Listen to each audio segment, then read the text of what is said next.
As MPs continued their budget debate, calls were made for the government to look at structural issues contributing to the rising cost of living. Now, they say high prices are a new reality, even as inflation has eased. But while relief measures like vouchers and rebates help, MPs want more for residents who have had to tighten their belts. Now, for instance, one asked for unit prices of daily necessities to be displayed in stores.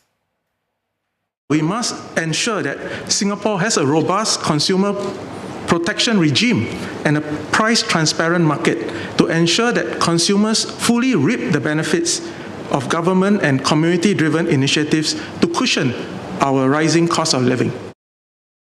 It is reassuring that these concerns are reflected in Budget 2025, with measures such as the CDC vouchers and Life SG credits offering timely relief.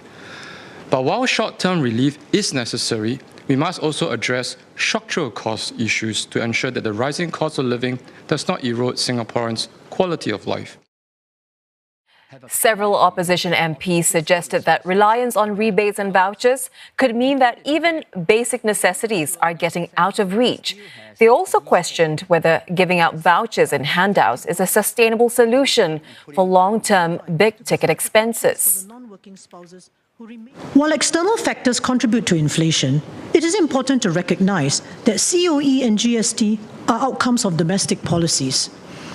Offering ad hoc vouchers and handouts in response to the cost of living may come across as missing the wood for the trees.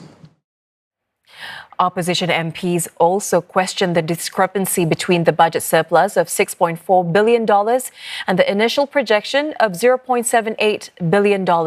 They asked why this was not taken into account and that tax hikes should have been held back. They also noted that the projected surplus for FY 2025 is $6.8 billion. If the government consistently collects more than it needs and runs huge surpluses year after year, it leads one to question the wisdom of raising the tax burden on Singaporeans, such as via the higher GST, and the urgency in implementing them, especially as many are struggling with high inflation rates and the cost of living in the past few years.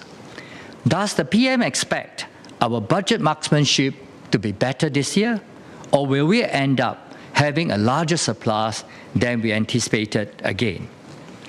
Budget marksmanship is important so that Parliament and Singaporeans have a clear view of the fiscal resources available to us. Other MPs, however, spoke in support of the government's moves. They emphasised the importance of prudent fiscal management and safeguarding the surpluses for uncertainties ahead. Now, at the same time, they also noted that Singapore's tax burden remains one of the lowest among developed countries. Surpluses gives us the confidence and resources to invest in our people and secure good jobs for everyone.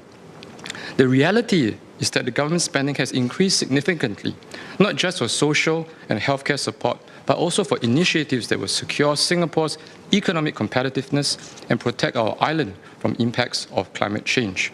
Rather than seeing these surpluses as potentially fomenting cynicism amongst Singaporeans, that somehow the government has been collecting more taxes and monies than the nation needs, I think Singaporeans can instead draw confidence that these surpluses represent this PAP government's consistency and the will to maintain fiscal prudence over its entire term of government, across many terms of government past, and well into future terms of government, if the PAP were to continue receiving the mandate to form the government of Singapore. Labour MPs are calling for more support for several groups of workers, including youths and persons with disabilities.